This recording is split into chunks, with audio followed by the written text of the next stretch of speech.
Malaysia থেকে বিনিয়োগ নিশ্চিত করাই সরকারের মূল উদ্দেশ্য বলে জানিয়েছেন প্রধানমন্ত্রীর উপদেষ্টা মাহদি আমিন।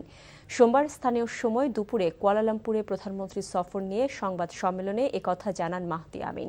প্রধানমন্ত্রী তারেক রহমানের প্রথম সফর দুই দেশের সম্পর্কের ক্ষেত্রে গুরুত্বপূর্ণ মাইল ফলক হয়ে থাকবে বলেও মন্তব্য করেন তিনি। এই সফরের মাধ্যমে দুই দেশের পারস্পরিক আস্থা, বন্ধুত্ব ও জনগণের সাথে জনগণের সম্পর্ক আরও সুসংহত হয়েছে বলেও জানানো হয় সংবাদ সম্মেলনে। সেই ধারাবাহিকতার বহিঃপ্রকাশই আমরা দেখছি বিএনপি সরকার রাষ্ট্র পরিচালনার দায়িত্বে আসার পর। এটি বাংলাদেশ ও মালয়েশিয়ার বন্ধুত্বমূলক সম্পর্কের এক ঐতিহাসিক অধ্যায় এবং ভবিষ্যৎ সহযোগিতার এক নতুন দিগন্তের সূচনা।